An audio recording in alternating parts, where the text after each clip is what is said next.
जय हिंद, नमस्कार। स्वागत है आप सभी का ऊंची उड़ान के सफलता सीरीज में। तो अभी हम लोग स्टार्ट कर चुके हैं बिहार एसएससी सीजीएल का सेट नंबर 36। इसमें अभी मैथ और साइंस कवर करने वाले हैं।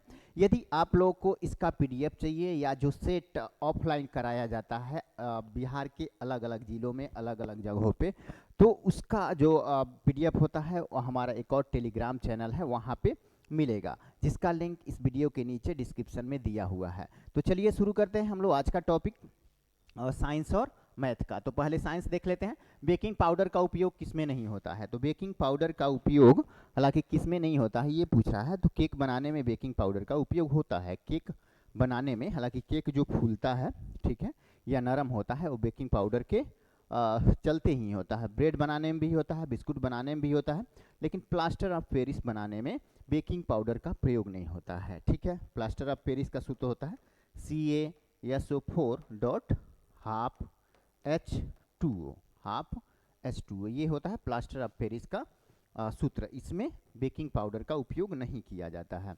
आगे की बात कर लें तो डॉट डॉट में उष्मा एक गर्म पदार्थ से ठंडे पदार्थ में ऊर्जा स्थानांतरण का एक प्रकार है। ठीक है, जब किसी ठंडे वस्तु से गर्म वस्तु में ऊर्जा स्थानांतरित होती है, जैसे मान लीजिए तवा जो होता है, तवा पहले आग से उष्मा तवा में जाती है, तवा से उष्मा रोटी में जाती है, तो रोटी पकती है।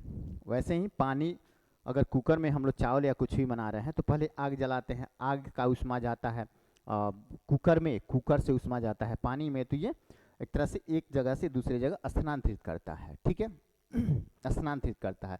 तो इसे हम लोग एक तरह से क्या कहते हैं, ये कि तो इसे उष्मागतिकी कहते हैं। उष्मा का गति हो रहा होता है तो इसे उष्मागतिकी कहा जाता है। गुरुत्वाकर्षण हालांकि दो पिंडों के बीच लगने वाला एक तरह से बल होता है, दो पिंडों के बीच लगने वाला बल होता है। घर्षण क्या होता है? तो दो सतहों के बीच एक तरह से विरोध करता है। घर्षण दो सतहों के बीच जो विरोध होता है उसे घर्षण कहते हैं। और उष्मागतिकी तो हमारा एक तरह से आंसर हो गया, और चुंबकत्व तो ये चुंबकीय क्षेत्र को दर्शाता है। आगे की बात कर लेते हैं हम लोग नेक्स्ट क्वेश्चन की। तो किसका नियम यहाँ पे दे रहा है? किसका नियम बताता है कि विद्युत परिपथ में किसी संधि में प्रवाहित होने वाली धाराओं का योग संधि से निकलने वाली धाराओं के योग के बराबर होती है। तो ये बताता है किरचॉफ का नियम। ठीक है, किरचॉफ, गुस्ताफ रॉबर्ट किरचॉफ का नियम। माइकल फैराडे का नियम किससे संबंधित है? तो इनका नियम संबंधित है विद्युत चुंबकीय प्रेरण से। ओम का नियम ओम से संबंधित है, V बराबर IR होता है। ठीक है, V बराबर IR होता है। आगे की बात कर लें तो आवेग को किस प्रकार परिभाषित किया जाता है? तो आवेग जो होता है ना वो क्षणिक काम करता है। ठीक है, आवेग क्षणिक काम करता है। इसका फार्मूला होता है आवेग बराबर बल इंटू समय। आवेग बराबर बल गुणे समय होता है। ठीक है, तो इसका आंसर हो जाएगा किसी पिंड पर थोड़े समय के लिए कार्य करने वाला बल, क्योंकि ये क्षणिक के लिए करता ही है, तो किसी पिंड पर थोड़े समय के लिए कार्य करने वाला बल को हम लोग क्या कहते हैं? आवेग कहते हैं। आगे की देख लेते हैं, आगे क्या कह रहा है हमारा। हवा में ध्वनि का वेग कितना होता है? तो हवा में अगर बात करें, हवा में तो टेम्परेचर, तापमान पे निर्भर करता है। तापमान पे ध्वनि की चाल निर्भर करता है। तापमान अगर ज़्यादा होगा तो ध्वनि की चाल बढ़ जाएगी, और तापमान कम होगा तो ध्वनि की चाल घट जाएगी। ठीक है, इस पे निर्भर करता है। अगर बात करें 0 पे ध्वनि की चाल, तो वो होता है 331 मीटर प्रति सेकेंड। वहीं बात कर लें यहाँ पे तो हालांकि 0 नहीं दिया है, सामान्य तापमान पे, सामान्य तापमान लगभग 20 के आसपास होता है, 20-25 का, तो उसका जो हो जाएगा, कितना हो जाएगा? 343 मीटर प्रति सेकेंड। यहाँ पे ध्यान दीजिएगा, 1 अंश सेल्सियस तापमान बढ़ता है। ठीक है, इंक्रीज होता है, तो 0.6 मीटर प्रति सेकेंड स्पीड भी बढ़ जाती है। ठीक है, इतना मीटर, 0.6 मीटर प्रति सेकेंड स्पीड बढ़ जाती है 1 अंश तापमान बढ़ने पे। अब हम लोग देख लेते हैं गुरुत्वाकर्षण तरंगों का पता लगाने के लिए पहली बार किस यंत्र का प्रयोग किया गया था? तो गुरुत्वाकर्षण तरंग का पता लगाने के लिए पहली बार किसका? तो लेजर इंटरफेरोमीटर का प्रयोग किया गया था। Laser interferometer gravitational observatory, laser interferometer gravitational wave observatory का प्रयोग किया गया था, तो जिसको लीगो शॉर्टकट में कहते हैं। ये तो कोई हालांकि यंत्र नहीं है। ट्रीगो तो मैथ में प्रयोग लाया जाता है और गीगो ये कंप्यूटर में प्रयोग में लाया जाता है। तो हमारा सही ऑप्शन क्या हो जाएगा, तो बी हो जाता है, बी। आगे देखते हैं हम लोग आगे क्या कह रहे हैं। तो इवेंजेलिस्टा टोरिसेली किस खोज के लिए प्रसिद्ध हैं? तो बैरोमीटर का नाम जब भी आए तो वहाँ पे टोरिसेली का नाम जरूर आता है, टोरिसेली। तो बैरोमीटर के आविष्कार के लिए, बैरोमीटर के आविष्कार के लिए इनको जाना जाता है, मरकरी बैरोमीटर, ठीक है, जो एक तरह से वायुमंडलीय दाब मापता है। वायुमंडलीय दाब मापने के लिए बैरोमीटर का प्रयोग किया जाता है। वायुमंडलीय दाब मापने के लिए किसका प्रयोग किया जाता है? तो बैरोमीटर का प्रयोग किया जाता है। तुला का नियम हुक का नियम से संबंधित है। तुला का आविष्कार हालांकि हुक ने किया था, तो हुक के नियम से संबंधित है। आगे देख लेते हैं, पृथ्वी के आंतरिक ऊष्मा इंजन को शक्ति किससे प्राप्त होती है? पृथ्वी के आंतरिक ऊर्जा ऊष्मा इंजन को शक्ति किससे प्राप्त होती है? तो ये होता है रेडियोधर्मी ऊर्जा।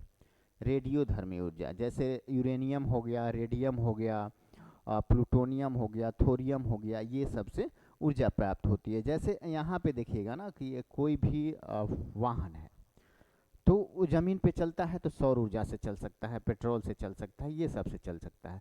लेकिन पानी के अंदर और धरती के अंदर, ठीक है, ये सब चीज़ें तो उतना मात्रा में पहुंचाया नहीं जा सकता या उपलब्ध नहीं होता है, तो उसके लिए यही सब पदार्थ उपयोग में लाए जाते हैं, रेडियोधर्मी पदार्थ, रेडियोधर्मी ऊर्जा, ठीक है। आगे देख लेते हैं, नेक्स्ट क्वेश्चन हमारा हो जाता है 1898 में किसके सिद्धांत ने प्रतिपादित किया कि द्वितीयक आबंधक द्वारा धातु से आबंधित आयनों या समूहों में स्थानिक व्यवस्थाएं भिन्न भिन्न लक्षण समन्वय संख्या के अनुरूप होती है? तो ये होता है अल्फ्रेड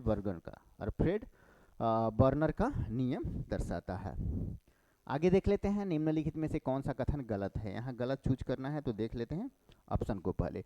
धातुओं का उपयोग बर्तन बनाने में किया जाता है, तो एकदम किया जाता है। धातु जो होते हैं, बर्तन जो होते हैं ज़्यादातर धातुओं के ही होते हैं।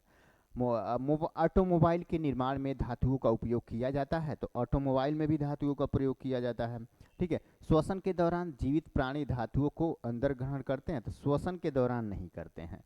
ऑक्सीजन ग्रहण करते हैं, ठीक है, ऑक्सीजन, नाइट्रोजन, ये सब ग्रहण करते हैं। तो हमारा सही ऑप्शन ये हो जाएगा, ठीक है, ऑप्शन सी हो जाएगा। धातुओं का उपयोग आभूषण निर्माण में भी किया जाता है, तो एक तरह से ये सही है, लेकिन ये वाला गलत है, क्योंकि श्वसन, जीवित प्राणी जो सांस लेता है उसमें ऑक्सीजन, नाइट्रोजन, कार्बन डाइऑक्साइड, ये सब तत्व रहता है, एक तरह से गैसेज रहती है, उसमें धातु नहीं रहते हैं। आगे देख लेते हैं, दांतों की सड़न तब शुरू होती है जब मुंह का पीएच मान कितना होता है? पीएच मान देखिए, पीएच जो स्केल होता है वो 0 से लेके 14 तक दर्शाता है। 7 जिसका पीएच मान होता है 0 से 7 तक, ठीक है, ये अम्लीय होता है, अम्लीय। और 7 से लेकर 14 तक क्षारीय होता है, क्षारीय होता है। और 7 तो जो 7 पे एकदम होता है वो उदासीन होता है, उदासीन। तो उदासीन क्या हो सकता है? जल हो सकता है, ठीक है, जल ये उदासीन होता है। तो यहाँ पे क्या कह रहा है? दांतों की सड़न तब शुरू होती है जब मुंह का पीएच मान इतना से कम आ जाता है। तो कितना से कम आता है? 5.5 से कम जब आ जाए तो मुंह दांतों का सड़न शुरू हो जाता है। सामान्य तौर पे 6 से 7 के बीच में ही दांतों का पीएच वैल्यू रहता है, ठीक है। तो हमारा सही ऑप्शन क्या हो जाएगा? ए हो जाएगा। 5.5 से नीचे आएगा तो पीएच मान, तो दांतों का सड़न शुरू हो जाता है। आगे देख लेते हैं, निम्नलिखित में से कौन सा उच्च गुणवत्ता वाला कोयला है? यहाँ पे उच्च गुणवत्ता वाला कोयला पूछ रहा है, तो सबसे निम्न गुणवत्ता तो ये हो जाता है, सबसे निम्न। लेकिन सबसे उच्च की बात करें तो ये एंथ्रेसाइड होता है। इसमें लगभग 80 से लेके 90% तक कार्बन पाया जाता है। इसमें 80 से 90% तक कार्बन पाया जाता है, इसलिए इसे शुद्ध कोयला कहा जाता है, एंथ्रेसाइड को। इसमें सबसे ज़्यादा कोयला पाया जाता है। वहीं सबसे कम कार्बन किस में पाया जाता है? तो पीट में पाया जाता है। लिग्नाइट को एक तरह से भूरा कोयला भी कहते हैं, भूरा कोयला। और बिटुमिनस तो औद्योगिक ज़्यादातर औद्योगिक उत्पाद में इसका प्रयोग किया जाता है बिटुमिनस का। हालांकि चारों कोयला के ही प्रकार हैं। देख लेते हैं इसमें। अब प्रोपेन और ब्यूटेन निम्नलिखित में से किस गैस के मुख्य घटक हो जाते हैं? तो जो ब्यूटेन और प्रोपेन हो जाते हैं होते हैं, ठीक है, ये जो घर में गैस प्रयोग में लाई जाती है उसका होते हैं। तो इसे हम लोग क्या कहते हैं? LPG, LPG liquid petroleum gas. LNG liquid natural gas होता है, इसमें मीथेन की मात्रा ज़्यादा होती है, मीथेन की, और ये तो किसी प्रकार का गैस नहीं है, ठीक है। सीएनजी ये कंप्रेस्ड नेचुरल गैस होता है, इसमें भी मीथेन की मात्रा ज़्यादा होती है, मीथेन की, लेकिन इसमें प्रोपेन और ब्यूटेन की मात्रा होती है, और उसमें गंध के लिए इथाइल मरकैप्टन मिलाया जाता है। संगीत के सुरों पर कौन सा नियम, संगीत के सुरों पे कौन सा नियम एक तरह से लागू होता है? तो कौन सा नियम यहाँ पे काम करता है संगीत के सुरों पे? तो संगीत जो होता है ना 1 से 7 तक दर्शाता है, सारे गामा पादा नी सा, ठीक है, 1 से 7 तक, और 8वां फिर से वही सुर दोहराना शुरू कर देता है, यानी 8वें से फिर वही सुर दोहराना कर देता है। तो सेम अष्टक नियम वैसा ही करता है। अष्टक नियम में अष्टक नियम न्यूलैंड ने दिया था, उसमें बताया था कि पहले तत्व और 8वें तत्व का गुणधर्म समान होता है। वैसे ही सारे गामा में पहले तत्व पहला सा और 8वें नंबर पे आएगा तो फिर से सा ही आएगा, सारे गामा पादा नी सा फिर से सा, ठीक है। तो ये अष्टक नियम पे काम करता है। न्यूटन का नियम तो गति से संबंधित है, गुरुत्वाकर्षण से संबंधित है। मेंडलीव की बात करें तो इन्होंने आवर्त सारणी की खोज की थी, ठीक है, लेकिन इन्होंने तत्वों को द्रव्यमान के आधार पर सजाया था। आधुनिक आवर्त सारणी की बात आता है तो मोसले ने इसका आविष्कार किया था, ठीक है। सबसे कम तापमान जिस पर किसी पदार्थ में आग लगती है उसे कहते हैं सबसे कम तापमान, ठीक है। सबसे कम तापमान जिस पर किसी पदार्थ में आग लगती है उसे कहते हैं, यानी इससे कम तापमान हो तो आग नहीं पकड़ेगी, तो उसे कहते हैं प्रज्वलन तापमान। प्रज्वलन तापमान, सामान्य तापमान तो जैसे वातावरण का होता है वही होता है। क्वथनांक तो 100 अंश सेल्सियस पे होता है, जिस पे पानी वो उबलने लगता है। गलनांक जिस पे एक तरह से ठोस से द्रव में गलना शुरू हो जाए कोई वस्तु तो उसे गलनांक कहा जाता है। आगे कहते हैं मेलस प्यूमिला, डॉट डॉट के वृक्ष का वनस्पति के नाम है, तो ये किसका हो जाता है? ये तो सेव का हो जाता है, ठीक है, सेव का। इसको मूसा कहते हैं, मूसा।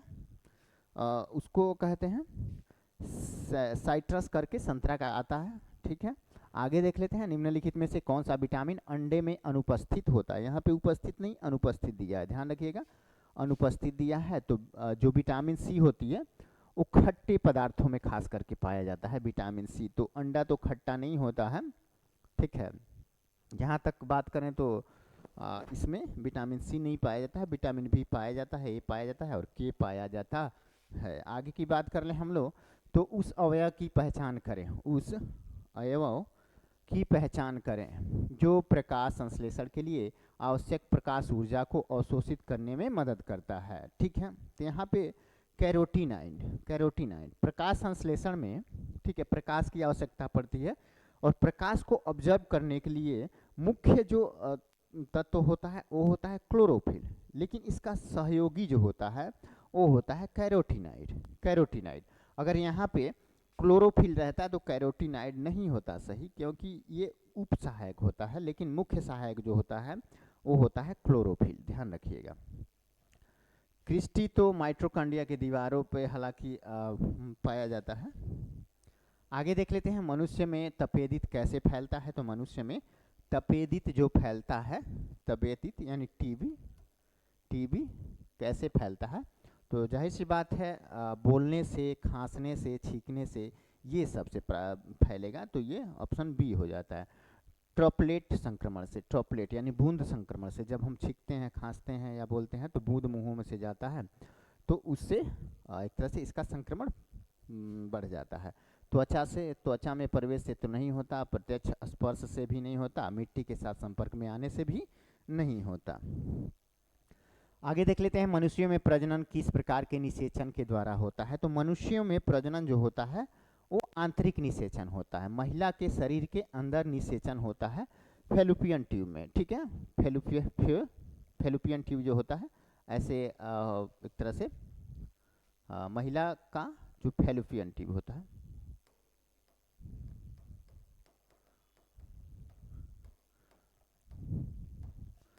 फेलोपियन ट्यूब में शुक्राणु वहाँ पे पहुँचते हैं और अंडा हालांकि अंडाशय से बाहर निकल के जब दोनों फेलोपियन ट्यूब में आते हैं तो वहाँ पे निषेचन हो जाता है और निषेचन के बाद भ्रूण चला जाता है कहाँ पे, गर्भाशय में। गर्भाशय में ही उसका विकास होता है। ध्यान रखिएगा, निषेचन अगर पूछे तो फेलोपियन ट्यूब में होता है महिला के शरीर के अंदर, और भ्रूण का विकास जो होता है वो होता है गर्भाशय में। गर्भाशय में ध्यान रखिएगा निषेचन नहीं होता, दोनों मिलते नहीं हैं। शुक्राणु और अंडाणु दोनों गर्भाशय में नहीं मिलते हैं और फेलोपियन ट्यूब में मिलते हैं।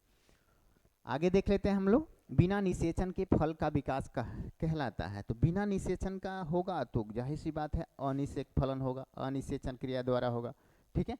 गैमेटो ये निषेचन के द्वारा होता है, ठीक है, निषेचन के द्वारा ये होता है, लेकिन यहाँ बोला है बिना निषेचन, ठीक है। बिना निषेचन का कौन सा हो जाएगा, ऑप्शन सी हो जाएगा, सॉरी बी हो जाएगा, ऑप्शन बी अनिषेक फलन। आगे देखते हैं गॉल्जिकाय।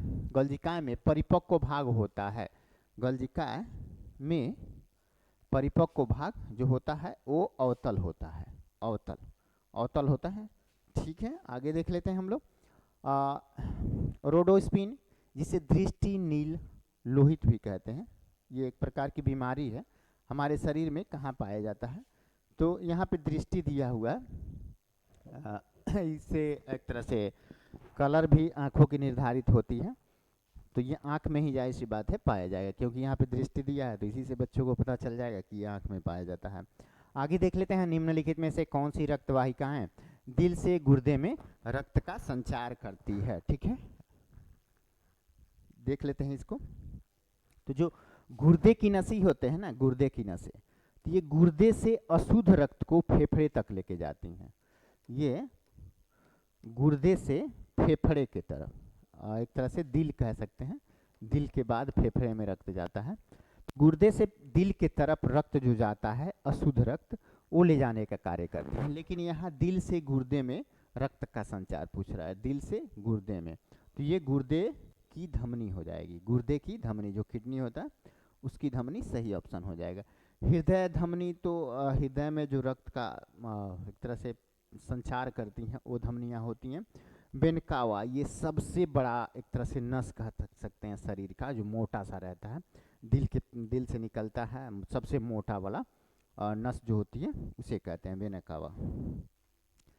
आगे देखते हैं मनुष्य में उत्सर्जन अंग कौन सा है। तो मनुष्य में उत्सर्जन अंग कौन सा हो जाता है, तो उत्सर्जन अंग त्वचा हो जाता है, क्योंकि वेस्ट मटेरियल को पसीना के माध्यम से बाहर निकालने का कार्य करता है, वो होता है त्वचा, ठीक है। तो सही ऑप्शन बी हो जाता है, बाकी वेस्ट मटेरियल को उत्सर्जित नहीं करते हैं।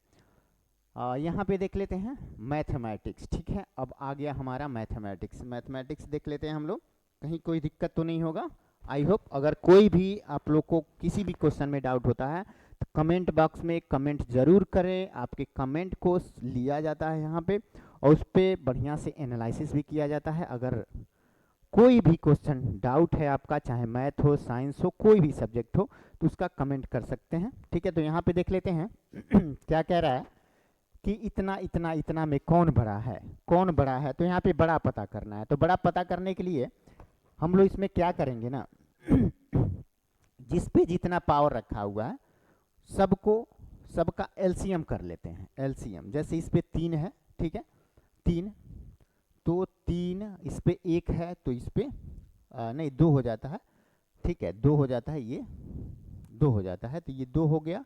और यहाँ पे क्या है, 4 है, 4 है, ठीक है। 2 3 2 4 है ना, रूट में यहाँ पे 3 है, यहाँ पे 2 होता है, यहाँ पे 4 हो जाता है, ठीक है। तो इस पे इसको हम लोग एलसीएम कर लेते हैं। तो इसका एलसीएम जब हम लोग करेंगे, ठीक है, तो इसका एलसीएम 12 आ जाएगा, 12। अब देखेंगे देखिए अब ये जो नीचे का अंक है 4, 2 और 3, इसको सिंपल सा लिख लेंगे 4, 2, 3। अब यहाँ पे 12 आया है ना, 12 आया है, तो ऊपर वाला जो पावर है ये, इसको 12 से डिवाइड करेंगे। जैसे 3 से इसको डिवाइड किए तो 4 बार में डिवाइड हुआ, तो 4 ऊपर लिख लेंगे। 2 से इसको डिवाइड करेंगे, 6 बार आया तो 6 ऊपर लिख लेंगे। फिर 4 से इसको डिवाइड करेंगे, यानी 3 आएगा तो 3 इस पे लिख लेंगे। ठीक है, 3 इस पे लिख लेंगे। अब हमारा यहाँ से आंसर निकल जाएगा। अब इसका स्क्वायर करके देख लीजिए, जो सबसे बड़ा होगा वही हमारा आंसर हो जाएगा। कैसे? तो 4 चौको 16 चौको 64 चौको 256 हो जाता है, 256। ठीक है, ये कितना हो जाएगा? 2 दूनी 4 दूनी 6, सॉरी 2 दूनी 4 दूनी 8 दूनी 16 दूनी 32 दूनी 64, 64 और 3 त्रिके 9 3 27। सबसे बड़ा तो यही है, 4 पे 4, यानी कि ये ऑप्शन ए में है, ऑप्शन ए वाला, 4 वाला। ठीक है, तो ये कौन सा हो जाएगा? ऑप्शन ए सही हो जाएगा। ठीक है, ऑप्शन ए ऐसे ही निकाला जाता है, बहुत आसान तरीका है।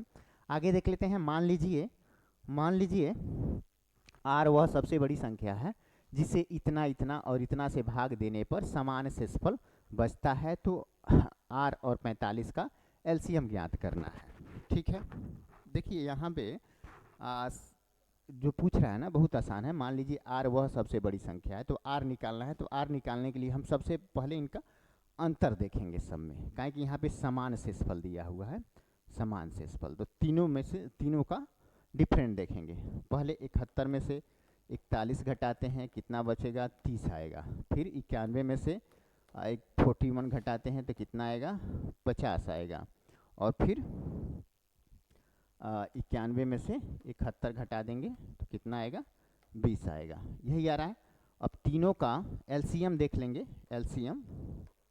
एलसीएम जो होगा वो कितना हो जाएगा? तो तीनों का एलसीएम जो होगा ना, वो 10 ही आएगा, देख लीजिएगा।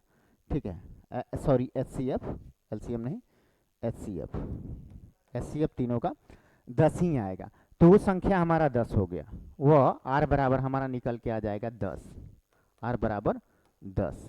अब क्या कह रहा है कि आर और 45 का एलसीएम ज्ञात कीजिए। आर और 45 का, तो आर का वैल्यू निकल के आया कितना? 10 और 45, इसका एलसीएम जो होगा, एलसीएम वो कितना हो जाएगा? 90 हो जाएगा। ठीक है, 90 हमारा सही आंसर हो जाएगा। ठीक है, बहुत आसान है। तीनों का ये 3 अंक जो दिए हुए हैं, ये आपस में इन लोग का अंतर निकाल लेना है, बड़े में से छोटे का। तो 71 में से 41 घटाए, 91 में से 41, फिर 91 में से 71 घटाए तो इतना आया। इन सब का एचसीएफ निकाले तो 10 आया, जो आर का वैल्यू आ गया। ठीक है, वह सबसे बड़ी संख्या 10 ही है। 10 से काटेंगे सब में, अगर काट के भी देख लीजिएगा, 10 से काटिएगा इसमें ना, तो समान शेषफल बचेगा। समान सब में काट के देख लीजिएगा।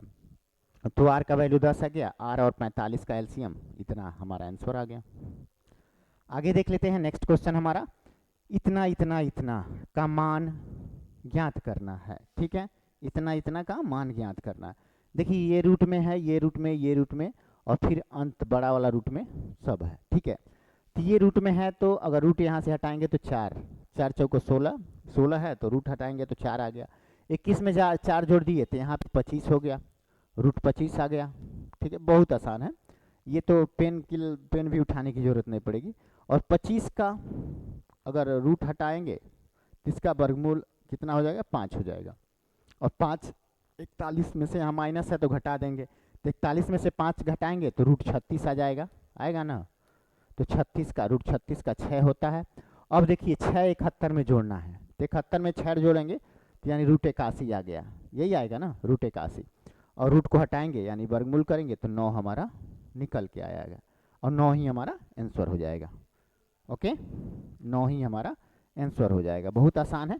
जैसे रूट में ये है 16, तो 4 सिंपल में 4 चौको 16 होगा, यहाँ इसमें जोड़ देंगे, फिर इसका आएगा 5 वैल्यू, इसमें घटा देंगे तो 36 का 6, और 6 इसमें जोड़ेंगे तो 81, 81 का 9, आंसर हमारा आंसर 9 आ जाएगा। ऑप्शन ए में दिया हुआ है। ठीक है, आगे देखते हैं हम लोग। नेक्स्ट क्वेश्चन हमारा क्या कह रहा है कि 4800 की राशि ए, बी और सी के बीच इस प्रकार विभाजित किया जाता है कि ए के हिस्से तथा बी और सी के संयुक्त हिस्से का अनुपात इतना है। ठीक है, तो यहीं से हमारा ए का हिस्सा निकल जाएगा। देखिए ए का हिस्सा और इन दोनों का बी और सी का संयुक्त का अनुपात इतना है, 5 और 3 8, 48 में से देखिए यहाँ पे सबसे पहले हम ए का हिस्सा निकालते हैं। तो 48,000 दिया हुआ है, तो 48,000 बटे रेशियो में है तो 5 3 8 कर देंगे, और ए का हिस्सा 3 है तो इस तरह से कट कर देंगे, 8 छक्के 48 36 18,000, यानी ए बराबर कितना आ गया, यहाँ लिख देते हैं ए बराबर 18,000 निकल के आ गया। ठीक है, अब दूसरा वाला देखते हैं। दूसरा क्या कह रहा है, तथा सी को प्राप्त राशि ए और बी को मिलाकर प्राप्त होने वाली कुल राशियों का इतना भाग है, यानी ये रेशियो में ही इसको मान लीजिए। ठीक है, बटे में है तो वही काम करेगा।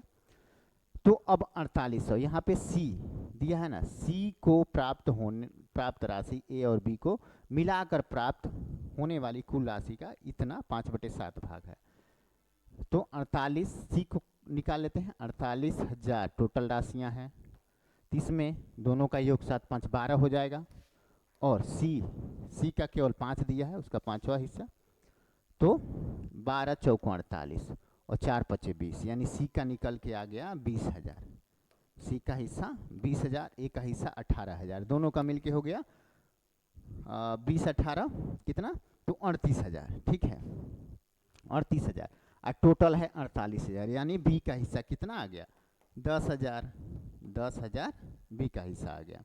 ओके, अब देखो अब क्या कह रहा है कि ए के हिस्से और बी के हिस्से का अंतर ज्ञात करिए। तो ए 18,000 है और बी है 10,000, तो 18 में से 10 घटा देंगे तो 8,000 निकल के आ गया, और यही अंतर है। ठीक है, 8,000 हमारा आंसर हो जाएगा, ऑप्शन बी में दिया हुआ है। आगे देख लेते हैं। पी और क्यू क्रमशः 1400 और 1800 के निवेश के साथ एक साझेदारी में प्रवेश करते हैं।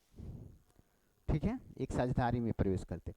वे लाभ के आधे हिस्से को व्यवसाय के संचालन के लिए रखते हैं, यानी ठीक है, और शेष हिस्से को अपने निवेश के अनुपात में बांट लेते हैं। तो निवेश इतना है 1400 1800, इसको अनुपात में हम लोग डिवाइड कर देते हैं। ठीक है, 7 दूनी 14 9 दूनी 14, यानी 7 संबंधी 7:9 के अनुपात में इन्होंने इन्वेस्ट किया। इन दोनों में अंतर है 2 का, कितने के बराबर, 47 का, तो 47 बटे 2 कर देंगे। ठीक है, अंतर इतना है तो कुल लाभ ज्ञात करना है। तो कुल लाभ देखिए, अंतर इतना है, कितना, दोनों में अंतर 2 आ रहा है, तो 2 के बराबर 47 रुपया है, और दोनों का संयुक्त जो इन्वेस्ट है 9 7 16 हो गया, 16 हो गया। ठीक है, संयुक्त इन्वेस्ट निकाल देंगे हमारा 8 8 7 56, 56 के 6 8 चौको 32, 32 5 37, इतना निकल के आया। ये तो प्रॉफिट का आधा हिस्सा है, क्योंकि आधा तो शेष रखे हुए हैं ना, आधे केवल बांटे हैं, तो इसको गुणा कर देंगे हम लोग, गुणे 2 कर देंगे तो हमारा आंसर आएगा 6 दूनी 12, 7 दूनी 14, 1 15, 3 दूनी 6, 1 7, 752 हमारा आंसर निकल के आ गया, जो ऑप्शन ए में दिया हुआ है। ठीक है, ऑप्शन ए में दिया हुआ है। आगे देखते हैं। एक मिश्रण की 10 लीटर मात्रा में दूध और पानी का अनुपात इतना है। यदि वह अनुपात इतना करना हो तो मिश्रण में कितने पानी मिलाएंगे। तो देखिए 10 लीटर है टोटल, 3:2 में दूध और पानी बांट देना है, तो ये दूध हो जाता है और ये पानी हो जाता है। तो 10 को 3:2 में बांटेंगे तो 3 दूनी 6 लीटर दूध हो जाएगा, 4 लीटर पानी हो जाएगा। अब इसको 2:3 के रेशियो में बदलना है, 2:3 के रेशियो में। अगर ये 2 के रेशियो में है पहले से, ठीक है, 2 के रेशियो में इसको लाए है, ये है, इसमें तो पानी मिलाना नहीं है, हालांकि दूध तो अब मिलाना नहीं है, केवल पानी यहाँ पूछा है तो मिश्रण में कितना पानी मिलाया जाए, तो केवल पानी मिलाना है, अब दूध तो मिलाना नहीं है। तो ये 2 के रेशियो में 6 है, तो 3 के रेशियो में इसी को लाएंगे तो 9 होगा ना, 9 होगा ना, लेकिन यहाँ पे 4 है, कितना और ऐड करेंगे तो 9 होगा, तो 5 प्लस कर देंगे तो 9 हो जाएगा। ठीक है, तब 2:3 में आएगा हमारा, जो हमारे इक्वेशन को संतुष्ट करेगा। तो कितना हम ऐड किए, 5 लीटर, वही यहाँ पे पूछ रहा है। तो मिश्रण में कितना पानी मिलाया जाना चाहिए, 5 लीटर हम मिला देंगे तो हमारा आंसर निकल के आ जाएगा। आगे देखते हैं। नेक्स्ट क्वेश्चन हमारा क्या कह रहा है कि पी क्यू आर एक कार्य में क्रम से 9 दिन, 18 दिन और 12 दिन में पूरा कर सकते हैं। पी क्यू आर अगर अलग अलग करें तो 9, 18 और 12 दिन में कार्य को पूरा कर देंगे। ठीक है, वे कार्य शुरू करते हैं जिसमें पी पहले दिन, ठीक है, क्यू दूसरे दिन और आर तीसरे दिन कार्य करता है, यानी एक एक दिन करते हैं ये लोग। और फिर इसी चक्र को कार्य पूरा होने तक जारी रखा जाता है। तो इस प्रकार कार्य पूरा होने में कितने समय लगेंगे, तो देखिए यानी एक एक दिन कर रहे हैं, तो ये तीनों को अगर एक एक दिन काम करते हैं, एक एक दिन, ठीक है, 1/9 प्लस 1/18 प्लस 1/12, 3 दिन का इनका काम निकाल लेते हैं पहले, काहे कि एक दिन ये कर रहा है, एक दिन ये, एक दिन ये, यानी 3 दिन का संयुक्त रूप से इनका काम निकालते हैं। तो इन सब का एलसीएम क्या हो जाएगा, 36 हो जाएगा। 9 चौको 36, 18 दूनी 36, 12 तिहाई 36, 4 2 6 3 9, ठीक है। टोटल यूनिट करना है 36 और एक दिन में नहीं 3 दिन में, संयुक्त रूप से 3 दिन में ये लोग कितना यूनिट कर रहे हैं, तो 9 यूनिट कार्य कर रहे हैं। और टोटल कितना यूनिट करना है, 36 यूनिट, यानी 4 तिहाई, देखिए 3 दिन में ये लोग टोटल 9 यूनिट कर रहे हैं, 3 दिन में 9 यूनिट।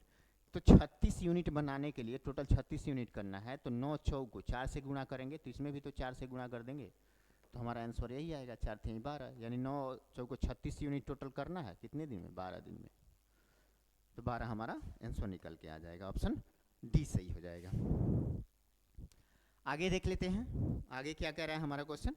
आगे कह रहा है कि यक्स 94 प्रश्न में प्रश्न के उत्तर देता है और उसमें से उसे 141 अंक मिलते हैं। यदि प्रत्येक सही प्रश्न के लिए 4 अंक दिए जाते हैं और प्रत्येक गलत उत्तर के लिए 1 अंक काटा जाता है, तो यक्स द्वारा दिया गया गलत उत्तरों की संख्या यहाँ पे निकालना है। ठीक है, तो एक तो सबसे आसान तरीका होता है ऑप्शन से कर लेना, ऑप्शन से, ठीक है, ऑप्शन से कर लेना। जैसे हम मान लेते हैं टोटल प्रश्न ये x 94 प्रश्न का उत्तर देता है तो इसमें गलत कितना किया, सही कितना किया, वो होता है। तो ऑप्शन से हम कर लेते हैं। जैसे मान लेते हैं हमारा सही ऑप्शन यही है, हम जानते हैं पहले से 47 है। आप खुद से करिएगा, अगर ये सीक्वेंस को संतुष्ट कर पाता है तो ठीक है, नहीं तो एक तरह से ये लास्ट मेरा करिएगा तो इसे तो आ ही जाएगा। तो 47 जैसे ऑप्शन से हम रख लेते हैं। जैसे मान लीजिए 100 गो 47 दूनी 94 होता है, 94 को 2 भाग में बांट देते हैं, 47 47। यदि 47 गलत करता है तो 47 अंक माइनस हो जाएगा, ठीक है। और 47 सही करता है तो 47 को सही होगा तो एक सही पे 4 अंक मिल रहा है, तो 47 गुणे 4 कर देंगे, तो 7 चौको 28, 4 चौको 16, 17 18, और इसमें से 47 घटा देंगे, 47 जो गलत है, तो 1 4 1, यानी टोटल इसको 141 अंक नंबर मिल गए, जो यहाँ पे वही तो कह रहा है, इतना अंक मिले हुए हैं। दूसरा रख के देखिएगा तो नहीं आएगा, 141 नहीं आएगा। तो ऑप्शन आसान होता है ऑप्शन से बनाना, और नहीं तो इसका समीकरण बना के करना चाहते हैं तो वो भी ठीक है, उसमें भी थोड़ा समय लगता है, उससे भी हो जाता है, ठीक है। जैसे मान लीजिए right, total right plus wrong, right plus wrong, total question कितने हैं, तो 94 हैं, 94 हैं, ठीक है, 94 हैं। 4 राइट माइनस 1 रॉन्ग बराबर हो जाते हैं 141, 141, ठीक है। 4 राइट और 1 रॉन्ग घटाएंगे तो टोटल मतलब एक तरह से 141 आ जाएंगे। अब इसमें से इसको घटा देंगे तो हमारा आंसर निकल के आ जाएगा। ये सीक्वेंस बना के भी कर सकते हैं, समीकरण बना के, तो ऐसे भी और ऐसे भी दोनों तरीक़ों से ये बनाया जा सकता है। अब देख लेते हैं 84। एक टैंक को 4 मिनट में पूरी तरह से भरने के लिए 2 पाइप ए और बी एक साथ कार्य करते हैं, ठीक है, एक साथ चलते हैं। यदि टंकी को पूरा भरने में ए को बी से 6 मिनट कम समय लगता है तो टंकी को पूरा भरने में अकेले बी को कितना समय लगेगा। तो ये भी 2 तरीके से बनेगा, ठीक है। ऑप्शन से और ऐसे भी ए और बी, ए और बी। यहाँ पे क्या कर रहा है, एक टैंक को 4 मिनट में पूरी तरह से भरने के लिए दो पाइप ए और बी एक साथ चलते हैं तो 4 मिनट में भर देते हैं। यदि टंकी को पूरा भरने के लिए ए को बी से 6 मिनट कम समय लगता है, ए को बी से 6 मिनट कम समय लगता है, अगर इसको मान ले टी मिनट लगता है तो इसका समय लग जाएगा t+6, तभी तो इससे 6 मिनट कम में ये कर पा रहा है। अब देखिए यहाँ पे क्या हो जाएगा, अब सबको सॉल्व कर लेते हैं। 1/t+1/t+6 बराबर 1/4, यानी दोनों एक साथ कार्य कर रहे हैं तो 4 दिन में कर पा रहे हैं, 1/4 हो जाएगा। और फिर इसको हम लोग सॉल्व करते हैं तो यहाँ पे आ जाएगा t+6 प्लस टी बटे, इन दोनों को गुणा करेंगे तो t² प्लस 6t ऐसे आ जाता है, ठीक है, बराबर 1/4। इतना हो गया। इतना करने के बाद अब देखिए, अब यहाँ से क्या करना है, यहाँ से, ठीक है, अब तिर्यक गुणा कर लेना है। जैसे ये तो इसको ऐसे भी लिख सकते हैं, t+6 प्लस टी को हम लोग सीधा सीधा 2t+6 भी लिख सकते हैं ऐसे। तो अब देखिए इसको सीधे सीधे हम लोग क्या करेंगे, तिर्यक गुणा कर लेंगे, तिर्यक गुणा। ओके, तिर्यक गुणा ऐसे करेंगे तो 4 दूनी 8t हो गया, प्लस 24 हो जाएगा, इक्वल टू बराबर t² प्लस 6t, ठीक है। अब देखिए t² यहाँ पे लिखते हैं, अगर ये उधर, पहले t यहाँ पे लिखते हैं t², अगर ये उधर लेके जाएंगे तो माइनस में हो जाएगा, इधर 8t प्लस में है तो उधर जाएगा तो माइनस में हो जाएगा, और पहले से 6t प्लस में है तो यानी यहाँ पे 2t हो जाएगा, और फिर 24 इधर जाएगा तो माइनस में हो जाएगा 24। अब ये हो गया, बन गया एक समीकरण, ठीक है, ये समीकरण बन गया।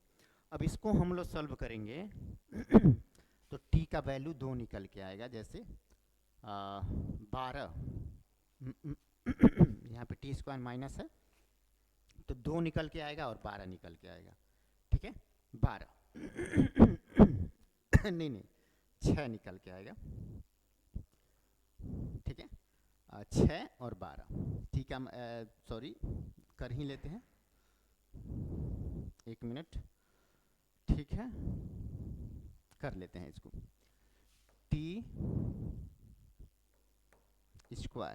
और ये 12 दूनी 24, 12 6 चौको 24, ठीक है। यहाँ पे एक करते हैं -6t और एक प्लस 4t, -24 ऐसे आया, इसका इक्वेशन बना।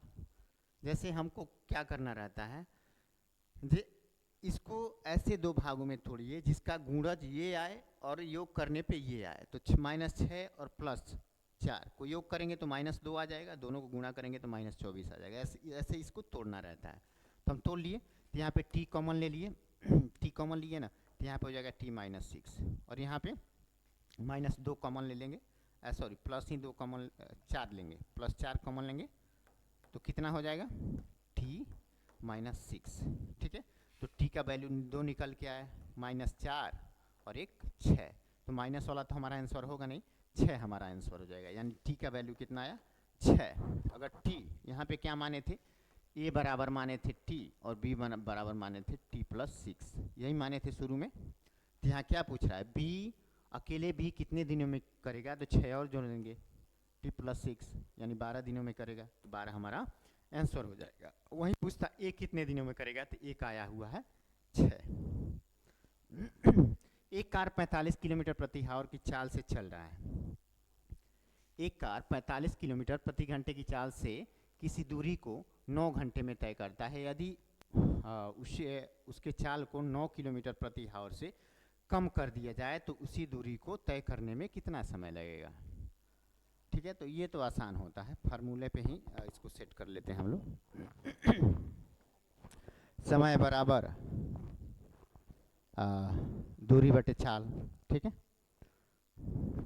तो इसको हम लोग ऐसे कर लेते हैं, 45 टोटल 45 की स्पीड से चल रहा है, 9 घंटे में पूरे कर रहा है, और यदि उसका चाल 9 किलोमीटर कम हो जाता है तो 45 में से 9 घटा दिए तो 36 बचा। ठीक है, तो 36 की स्पीड से चल रहा है तो कितना समय लगेगा, 9 चौको 36 और 4 ये कितने बार में कटेगा, 11.25। 11.25 हमारा आंसर आ जाता है। ठीक है, 11.25 हमारा आंसर आ जा रहा है। चलिए नेक्स्ट क्वेश्चन हम लोग देख लेते हैं। नेक्स्ट क्वेश्चन क्या कह रहा है,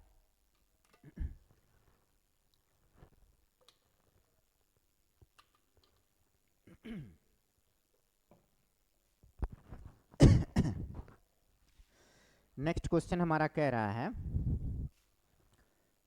ओके चलिए नेक्स्ट क्वेश्चन हमारा क्या कह रहा है, तो एक स्कूल में कक्षा 5, 6 और 7 में क्रमशः इतना इतना इतना छात्र हैं। इन छात्रों को यात्रा के लिए ले जाने के लिए बसों को किराए पर लिया जाना है। प्रत्येक बस में समायोजित किया जा सकने वाले छात्रों की अधिकतम संख्या ज्ञात कीजिए। यदि प्रत्येक बस को समान संख्या, यहाँ पे समान संख्या में छात्र लेने होंगे और प्रत्येक बस में एक ही कक्षा के छात्र होने चाहिए। इतना बड़ा क्वेश्चन दिया है, लेकिन इसका आंसर क्या होगा, सिंपल सा इसका HCF हम लोग निकाल देंगे। HCF तो हमारा आंसर आ जाएगा, HCF इसका निकाल देंगे। तो HCF निकालने के लिए अब क्या निकालेंगे, HCF सीधे से हम लोग क्या करेंगे, देख लेंगे, बड़ा से उठाएंगे, ऑप्शन से ही सबसे बड़ा ऑप्शन में जो अंक होगा उससे उठाएंगे, देखेंगे क्या सब कट जा रहा है।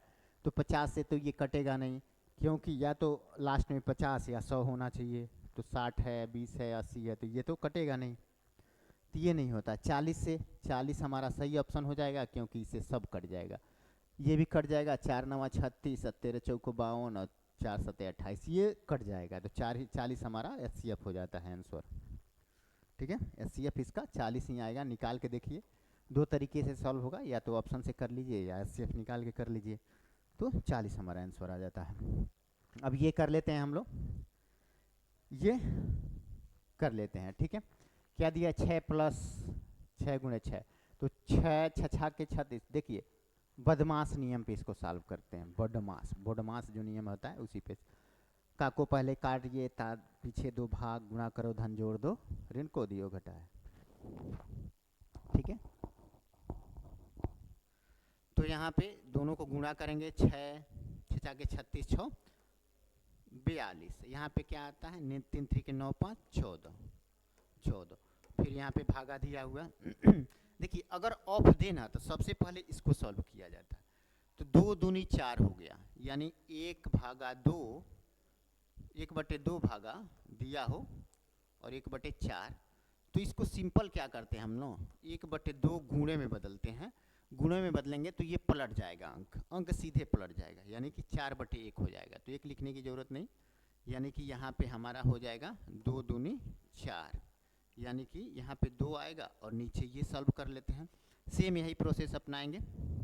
ठीक है, 1/2 भागा है यहाँ पे, तो इसको पलट देंगे तो 2/1 हो जाएगा और यहाँ पे गुणा हो जाएगा, फिर गुणा 1/2 दिया है, 2 से 2 ये कट गया, यहाँ पे आ गया 1/2।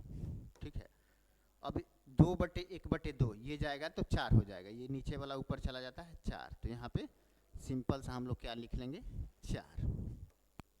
ठीक है, 4 इतना सॉल्व करने के बाद 4 आया, और इतना सॉल्व करने के बाद कितना आएगा, 14 × 42, 3 आएगा, यानी 3/4 हमारा आंसर आ गया।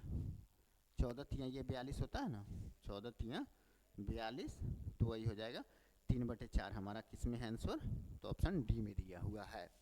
आगे देखते हैं, आगे आगे आगे धारा की चाल, धारा की चाल 4 किलोमीटर प्रति आवर है। ठीक है, एक नाव धारा की दिशा में 40 किलोमीटर और धारा की विपरीत दिशा में 12 किलोमीटर की दूरी 4 घंटे में तय कर सकती है, तो शांत जल में नाव की चाल ज्ञात कीजिए।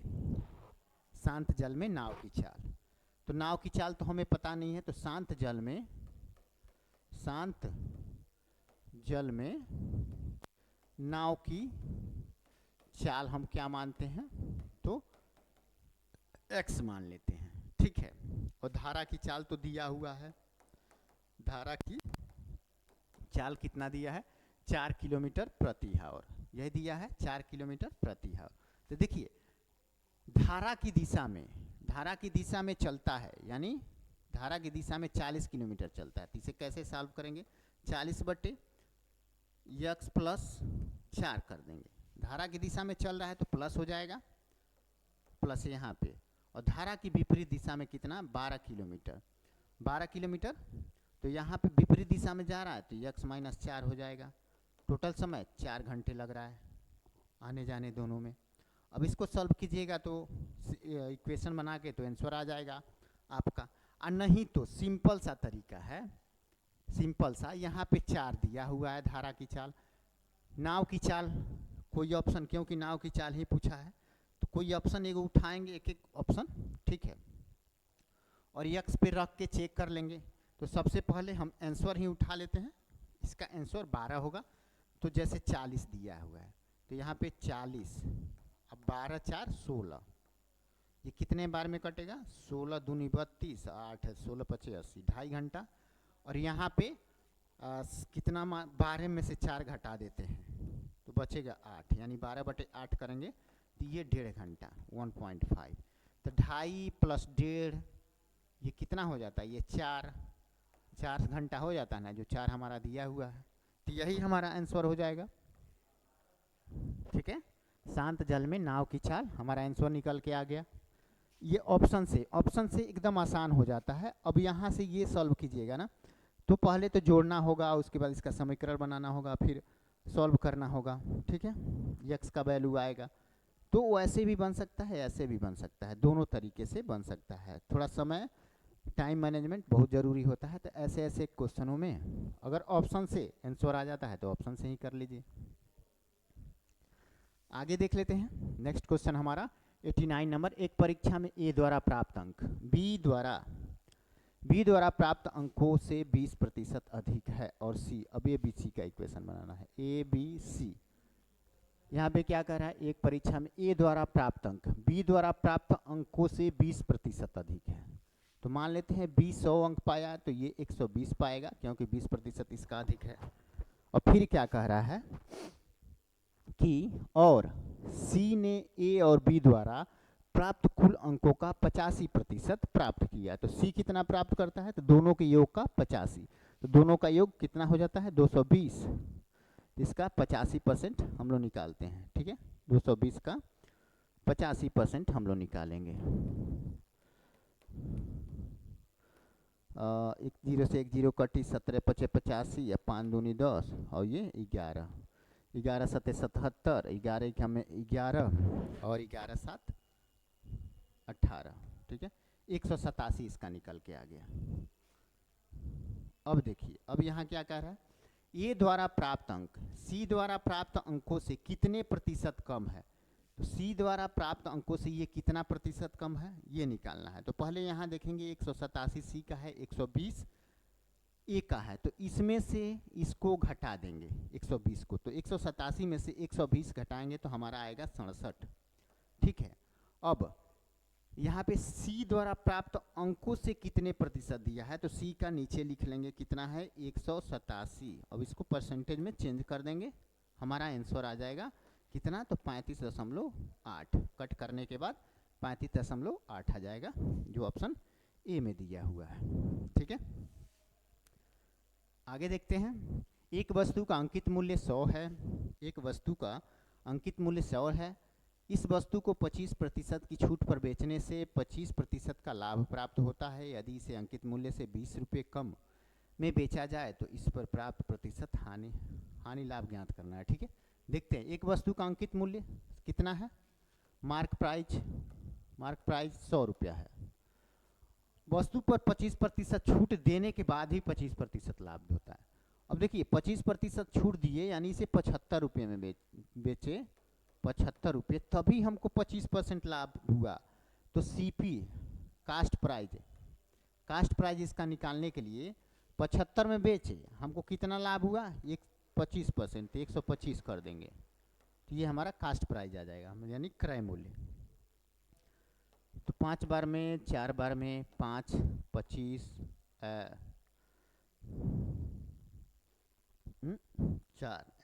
4 5। ठीक है,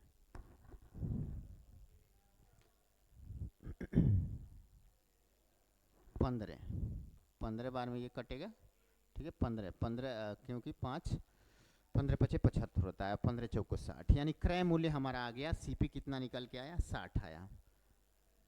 मार्क प्राइस यानी अंकित मूल्य 100 है, क्रय मूल्य 60 है।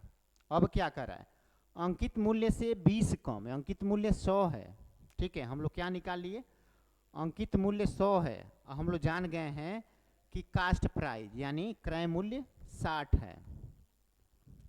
अब अंकित मूल्य से 20 कम में बेचा जाए तो इस पर प्रतिशत लाभ, देखिए लाभ निकालने का सही तरीका है, जैसे यहाँ पे बेचे कितने में हम लोग, मार्क प्राइस 100 है तो इस पे अगर 20% 20 रुपया कम में बेचे तो 80 रुपया हमारा क्या हो जाएगा, सेलिंग प्राइस हो जाएगा, ठीक है। एसपी 80 हो जाएगा, और हमारा सीपी कितना है, वो 60 है, इसको परसेंटेज में चेंज करते हैं तो ये 3 बार में, ये 4 बार में, और 8 चौको 32, 320 बटे 3 करते हैं तो 3 एकम में 3, 3 एकम में 3,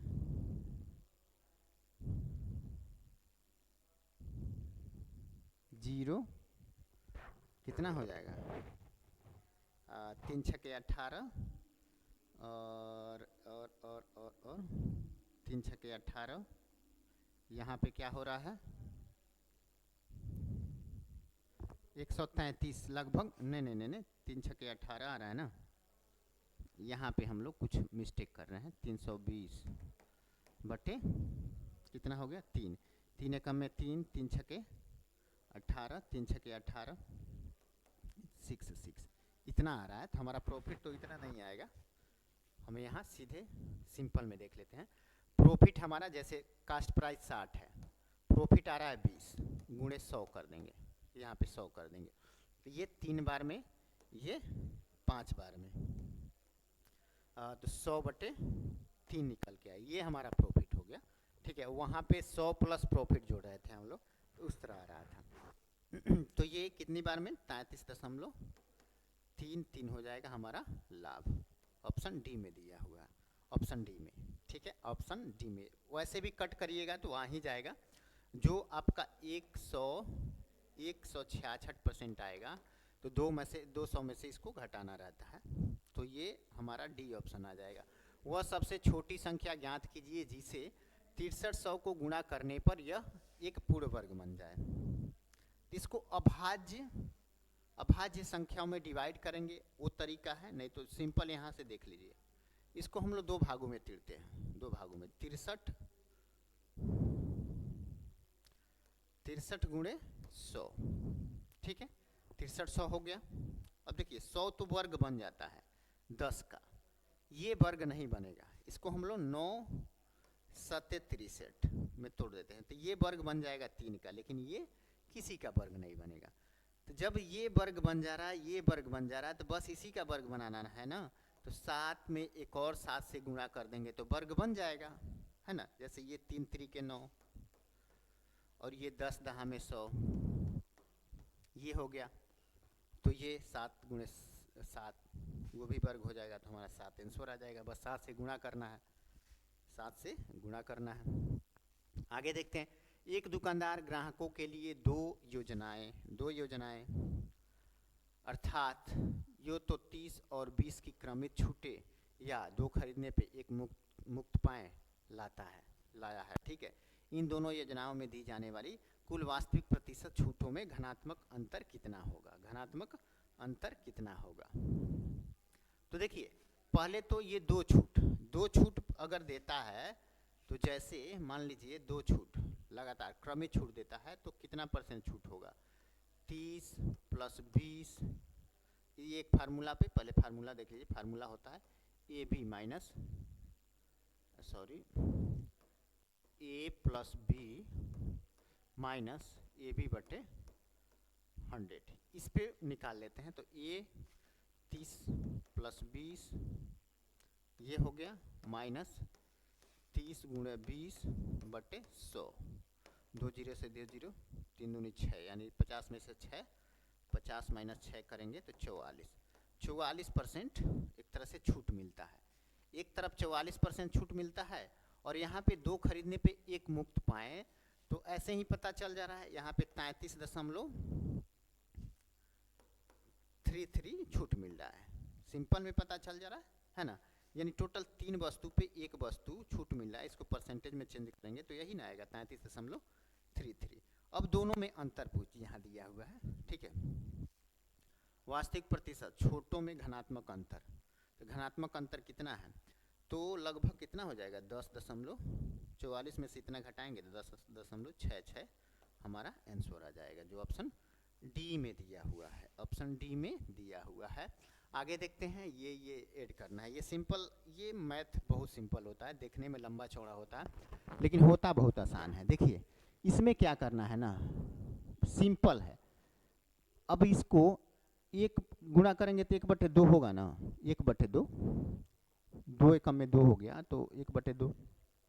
अब देखिए इसको हम लोग इतना केवल कितना में तोड़ देंगे, 1 - 1/2, इसमें ठीक है 1/2 - 1/3 इसको कर देंगे, इसको कर देंगे 1/3 - 1/4, तो सेम यही आ जाएगा सब।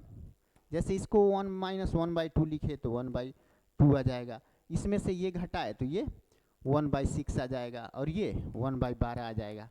अब वही चीज़ें तो लिखा हुआ है, 2 एकम में 2, 3 दूनी 6, 4 3 12, यही ना आ रहा है सेम। तो ये सब करने से अच्छा है जैसे हम शुरू में तोड़े इसको, लास्ट में वैसे ही तोड़ेंगे, लास्ट में भी वैसे ही तोड़ेंगे। 1/9 माइनस 1/ कितना कर देंगे 10, 1/10। अब सबके बीच में प्लस प्लस है, देखिएगा प्लस प्लस प्लस प्लस।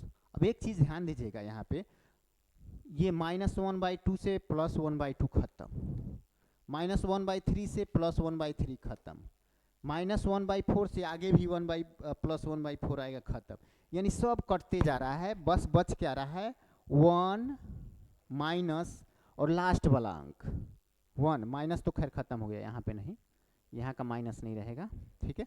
ये भी खत्म हो गया, बस ये बच रहा है 1 - 1/10, 1 और -1/10, इतना ही लास्ट में बचेगा। बस समझने, कंसेप्ट समझने की ज़रूरत है। तब इसको सॉल्व कर दिए, 10 से कम में 10 - 1, 9/10 हमारा आंसर हो जाएगा, ठीक है। ये अगर कंसेप्ट क्लियर है आपका तो ये क्वेश्चन देखते ही आपका आंसर आ जाना चाहिए, ठीक है, आ जाना चाहिए। तो इस तरह से 9/10 हमारा आंसर हो गया, ठीक है। चलिए आगे कर लेते हैं हम लोग फटाफट, टाइम बहुत कम है। इतना इसका आंसर क्या हो जाएगा, इसका आंसर बहुत सिंपल होता है। ये देखिए ओड हो, ओड तो उसका फार्मूला होता है n², इवेन हो तो n इंटू n + 1/2 कर देते हैं, ऐसे कर देते हैं। तो हमारा ओड है यानी विषम संख्याएं टोटल है, विषम संख्या, तो इसका सिंपल n² कर देते हैं। टोटल 1 से लेके 21 तक अंकों की संख्या हो जाएगी 11, 11 को स्क्वायर कर देंगे 121 हमारा आंसर आ जाएगा। 121 किस में है, ऑप्शन ए में है। आगे देखते हैं, आगे हमारा क्या कह रहा है, तो एक व्यक्ति ने कुछ राशि 12% प्रति वर्ष की दर से, ये थोड़ा लंबा चौड़ा हो जाता है, एक व्यक्ति कुछ राशि 12% प्रति वर्ष साधारण ब्याज की दर से और दूसरी राशि 10% प्रति वर्ष साधारण ब्याज की दर से निवेश की। उन्हें दोनों निवेशों में 125 रुपये का वार्षिक ब्याज प्राप्त हुआ, लेकिन अगर उसने निवेश की गई राशियों को आपस में बदल लिया हो तो उसे ब्याज के रूप में 3 रुपये अधिक मिलते हैं। उसने मूल रूप से 10% प्रति वर्ष साधारण ब्याज पर कितने निवेश किए थे, यही पूछ रहा है, ठीक है। तो मान लेते हैं 12% पे पहला राशि x और दूसरा y, तो x गुणे 10/100 प्लस y गुणे 20/100 बराबर कितना आ रहा है 125 रुपया, यही आ रहा है। तो इसको हम लोग क्या लेंगे, लिख लेंगे 10x प्लस 20y बराबर, और ये 100 आ गया इधर, तो 125 00, यहाँ पे 125 रहेगा, ठीक है, 125 ये आ गया, है ना। ये हमारा एक इक्वेशन बन गया। अब क्या कह रहा है, इसको पलट देने पे वही कहा है ना यहाँ पे, लेकिन अगर उनमें से निवेश की गई राशियों को आपस में बदल दिया जाए तो बदल दिया जाए तो इक्वेशन भी थोड़ा सा चेंज हो जाएगा, थोड़ा सा। ठीक है, पहला इक्वेशन हम ये बना लिए, और दूसरा इक्वेशन क्या बना लेंगे हम, दूसरा तो यहाँ पे 20x हो जाएगा। ठीक है, जैसे अभी करके देख लेते हैं हम लोग, ये हटा देते हैं। पहला इक्वेशन ध्यान रखिएगा, 10x प्लस 20y बराबर 125 इतना आया है। दूसरा कर लेते हैं हम लोग। ठीक है, अब 20 नहीं भाई, 12,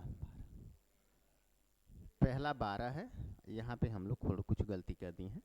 ठीक है, पहला राशि 12 है तो 12x होगा प्लस 10y बराबर इतना आ रहा है। ठीक है, 12 है ना यहाँ पे 12%, और दूसरा यही बदल जाएगा। ठीक है, दूसरा सब बदल जाएगा।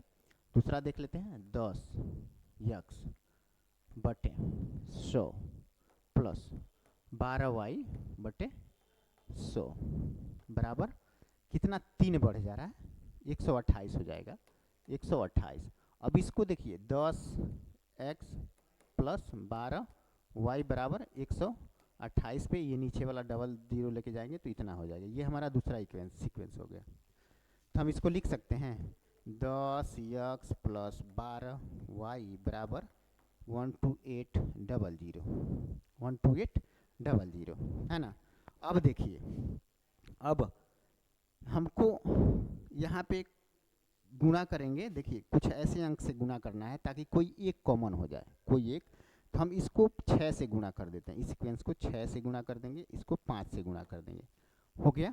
ठीक है, तो 6 से गुणा करेंगे तो 12 छक्के 72, 72x प्लस 10 छक्के 60, 60y बराबर 125 छक्के कितना हो जाएगा, 0 0 6 5 30, 12 छक्के 72, 3 7500। और इसको गुणा करेंगे 10 पचे 50x प्लस 12 पचे 60y बराबर 100, यानी कि 0 0 8 पचे 40 और 5 दूनी 10, 4 14 और 5 एकम में 5 1 6, 64,000 आ रहा है। अब देखिए, इसमें से ये घटा देंगे, बड़े में से छोटे, ऊपर से नीचे वाला, तो ये खत्म हो गया। 60y में से 60y घट गया, 72 में से 50 घटाएंगे तो 22y यहाँ पे आया, और 22y और इसमें से घटा लेते हैं 0 0 0 1 1, 11,000 आया। ठीक है, 11,000 आया। ये सॉल्व करने के बाद थोड़ा सा जगह ले लेते हैं, हमारा निकल के आया 22 सॉरी x, यहाँ x होगा ना, 22x बराबर 1100, इतना निकल के आया। इसको कट करते हैं, 11 दूनी 22, 11 से ये कट गया, यहाँ पे 100 बचा और ये 50। ठीक है, यानी कि कितना आ जाएगा, 50, x बराबर 50। शुरू वाला राशि कितना था, 10x। ठीक है, वही तो कह रहा है 10% पे, तो 50 निकल के आया, तो 10% पे नहीं 12% है। ठीक है, पहला राशि तो 10% साधारण ब्याज पर कितना निवेश किया गया, तो 10% पे यहाँ पे क्या निकल के आया, x का वैल्यू निकल के आया है कितना, तो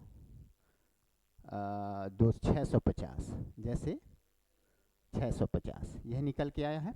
जैसे हम लोग क्या यहाँ पे कट किए हैं, 22x था बराबर 1100, तो 11 दूनी 22 ये हो गया। ठीक है, और ओहो हाँ, x का वैल्यू निकल के आ गया 50। तो पहले वाले में गुणा करते हैं, 12 पचे 60, 600 ये 500, ऐसे निकल के आ रहा है। ठीक है, ऐसे निकल के आ रहा है, तो हमारा एक राशि हो जाता है 500 और एक निकल के आएगा 600। कुछ इसमें मिस्टेक हो रहा है, कुछ इसमें मिस्टेक हो रहा है। थोड़ा सा इसको शुरू से देखते हैं एक बार, कोई अंक इधर उधर गड़बड़ होता है तो हो जाता है। देखिए निकल के वहाँ पे आया था 10 नहीं, पहला इक्वेशन बना था 12x प्लस 10y बराबर आया था 12500। दूसरा आया था 10x plus 12y equal to 12800। यह निकल के आया था। ओके, उसके बाद हम लोग क्या किए थे,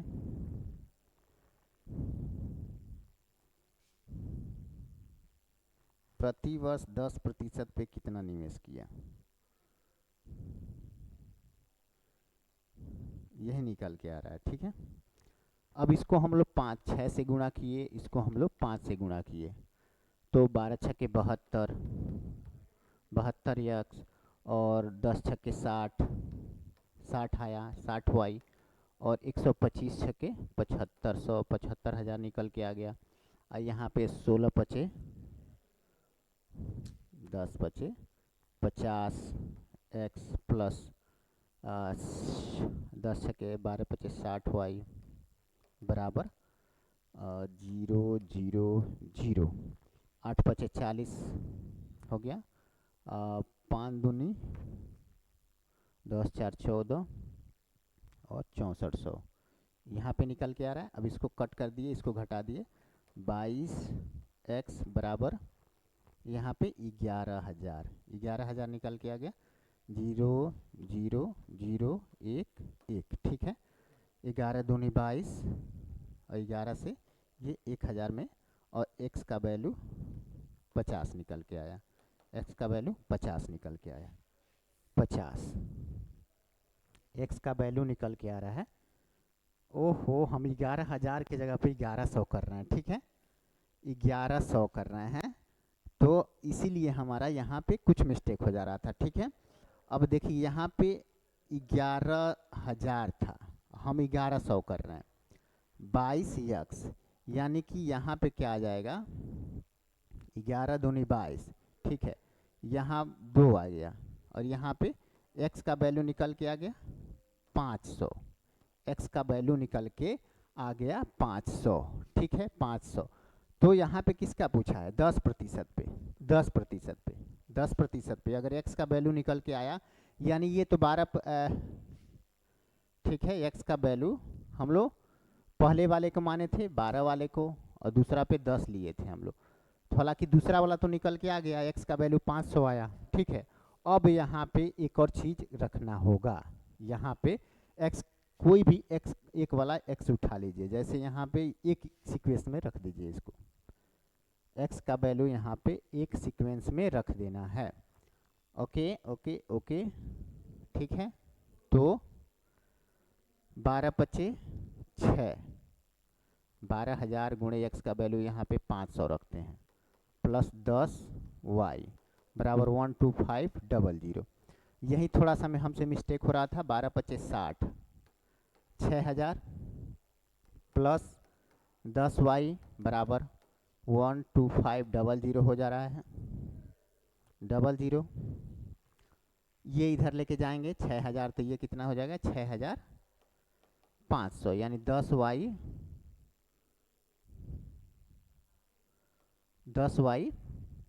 बराबर 6,500 आ रहा है, तो एक जीरो से एक जीरो कट गया, y का वैल्यू कितना आ गया 650। तो हमारा y का वैल्यू यानी 10% वाला y माने थे, तो 650 हमारा आंसर आ जाएगा। ठीक है, यही गलती बार बार हम कर रहे थे, यहाँ पे हम 11,000 की जगह पे 1100 लिख दे रहे थे। चलिए यही वाला बनेगा, थोड़ा समय इसमें वेस्ट चला गया, इसको आप लोग हल्का सा भगा लीजिएगा। मोहन की आयु रोहन की आयु से, मोहन की आयु रोहन की आयु से 150% है, सोहन की आयु रोहन की आयु से 250% है। यदि इन तीनों व्यक्तियों की आयु का योग 60 वर्ष है, तो रोहन की आयु ज्ञात करना है। चलिए देख लेते हैं, रोहन है, एक है मोहन, मोहन और एक है सोहन, यही है रोहन मोहन सोहन। यहाँ पे क्या कह रहा है, मोहन की आयु रोहन की आयु की 1.5% आया, मोहन की आयु रोहन की आयु की 150% है। मोहन का मानते हैं 100, तो इसका हो जाएगा, सॉरी रोहन का मानते हैं 100, तो इसका 150 हो जाएगा। क्योंकि मोहन की आयु रोहन की आयु का 150% है, और वहीं रोहन की आयु का 2.5% किसका है, सोहन का, इसका 250 हो जाएगा। इसको रेशियो में चेंज कर लेते हैं, 10 15 और 25 है, इसको और लाते हैं तो 5 दूनी 10, 5 3 15, 5 25, यानी इस रेशियो में इनकी आयु आ जाएगी। टोटल 60 वर्ष है, तो किसका पूछ रहा है, तो रोहन की आयु, रोहन की आयु कौन सा है, ये 2 वाला, ठीक है। टोटल 5 3 8 2 10 गुणे 2 कर देंगे, रोहन की आ जाएगी, 10 छके 60 और 6 दूनी 12, 12 वर्ष किसका आ रहा है, रोहन की, ऑप्शन डी सही हो जाएगा। आगे देखते हैं, आगे दो पासे एक साथ फेंके जाते हैं और उन पर आने वाली संख्याओं के योग को लिखा जाता है, तो योग 12 आने की प्रायिकता क्या है, योग 12 आने की प्रायिकता क्या है, ठीक है। चलिए, तो सबसे इसमें पहले क्या होगा, तो ध्यान देने वाली बात है, यहाँ पे दो पासे फेंके जाते हैं, तो एक पासे में 6 साइड होता है, तो दो पासे में 12 हो जाएगा, यानी टोटल साइड हो जाएंगे 36, ठीक है। और 6 केवल आने की संभावना एक ही बार है, एक ही बार, 6 दोनों में 6 आने की संभावना एक ही बार है, दोनों में 6 आने की केवल संभावना एक ही बार बनती है, तो 1/36 इसका आंसर हो जाता है, किसमें है, ऑप्शन सी में हो जाता है। आगे देखते हैं हम लोग, नेक्स्ट क्वेश्चन हमारा हो गया, 500 रुपये पर 3 साल के लिए 10% प्रति वर्ष की दर से साधारण ब्याज और चक्रवृद्धि ब्याज का यहाँ पे अंतर ज्ञात करना है। तो इसका एक फार्मूला होता है, जैसे P मूलधन हो जाता है, मूलधन बटे अंतर, अंतर को हम लोग डिफरेंट करते हैं, डी से इंडिकेट करते हैं, उसके बाद 100 का क्यू कर देते हैं बटे आर स्क्वायर, ठीक है। उसके बाद 300 प्लस आर लिख देते हैं, इस पे रख दोगे ना तो हो जाएगा। तो P कितना दिया हुआ है, 5000, यही है 5000, बराबर यहाँ पे डिफरेंट निकालना है, गुणे 100 गुणे 100 गुणे 100 कर देते हैं, ठीक है, बटे आर स्क्वायर, कितना आर है 10%, 10 हमें 100, और यहाँ पे कितना हो जाएगा 310, क्योंकि 300 प्लस आर लिखना है, ठीक है। 100 से 100 कट्टी, 10 से 10 कट्टी, इधर 3 0 है, 3 0 से ये 3 0 कट्टी, है ना। कितना अंतर आ गया भैया, इसका अंतर तो बहुत कम आ गया, 31 और 5 से गुणा करेंगे, 5 एकम में 5 और 5 तिहाई 15, 155 अंतर आ रहा है इसका, ऑप्शन ए में दिया हुआ है, ऑप्शन ए में दिया हुआ है। आगे देखते हैं हम लोग, आगे देख लेते हैं, एक कक्षा में 30 विद्यार्थियों ने एक परीक्षा में भाग लिया, 12 विद्यार्थियों के प्राप्त अंकों का औसत 80 है और शेष विद्यार्थियों के प्राप्त अंकों का औसत 75 है, तो कक्षा में प्राप्त अंकों का औसत ज्ञात करना है, इजी है। टोटल 30 विद्यार्थी हैं, 12 विद्यार्थियों का औसत 80 है, तो 12 बटे 96 हो जाएगा टोटल, और इसको गुणा करते हैं, बाकी शेष विद्यार्थी बचे 18 गुणे 75 कर देंगे, ठीक है, 18 गुणे 75 करते हैं, तो 8 5 40 के 0, 8 7 56, 18 7 126 और 18 5 90 होगा, ठीक है, 18 5 90 के 0, 18 7 126 और 9 135। अब इसको जोड़ते हैं, 0 6 5 11 का 1, 9 1 10, इधर का 1 11, 9 3 12 1 13, ठीक है, 1 1 2 इतना आ रहा है। अब इसको हम लोग किससे 30 से भागा कर देते हैं, 0 से 0 कटे, 3 7 21, 3 7 21, 77 हमारा आंसर निकल के आ गया, ठीक है। आगे का आंसर हमारा क्या हो जाएगा, ए और बी एक कार्य को 20 दिन में पूरा करते हैं, बी और सी 12 दिन में पूरा कर सकते हैं, जबकि सी और ए इसे 15 दिनों में पूरा कर सकते हैं, तो ए बी सी मिलकर सामान्य कार्य को कितने दिनों में पूरा करेंगे, तो ये भी बहुत आसान हो जाता है, ठीक है। इसमें क्या करेंगे हम लोग, तो ए बी, ठीक है, ए बी 20 दिन में, बी सी 12 दिन में, तो ए बी सी का एक दिन का कार्य निकालेंगे। यहाँ पे देखिए 1/20 प्लस 1/12 प्लस 1/15 कर देंगे, इसका एलसीएम कितना हो जाएगा, लगभग 60 हो जाएगा, ठीक है। 20 तिहाई 60, 12 पचे 60 और 15 चौको 60, यानी टोटल यूनिट करना है 60। और लेकिन 5 3 8 4 12 यूनिट एक दिन में कर पा रहे हैं, यानी कितने यूनिट कर पाएंगे, 12 यूनिट एक दिन में कर रहे हैं, तो टोटल 12 25 60, 5 यूनिट 5 दिन में ये लोग कार्य समाप्त कर लेंगे। लेकिन यहाँ तो ए प्लस बी 20 दिन में है, तो यानी कि यहाँ पे 2a प्लस बी प्लस सी ये निकलेगा बराबर कितने, 5 दिन में। तो ए बी सी केवल कितने दिन में निकालेंगे, तो ये 10 दिन हो जाएगा, इसमें 2 से गुणा कर देंगे तो 10 हो जाएगा, यानी 10 हमारा आंसर निकल के आ जाएगा, ऑप्शन सी हो जाएगा, ऑप्शन सी, ऑप्शन सी। ठीक है, ऑप्शन सी हो जाता है। इस तरह हमारा डिस्कशन समाप्त होता है। इसके बाद से रीजनिंग है, रीजनिंग का क्लास अभी आप लोग का थोड़ा समय लगेगा, तो मिलते हैं नेक्स्ट क्लास में रीजनिंग के साथ। तब तक के लिए सभी को टाटा बाय बाय।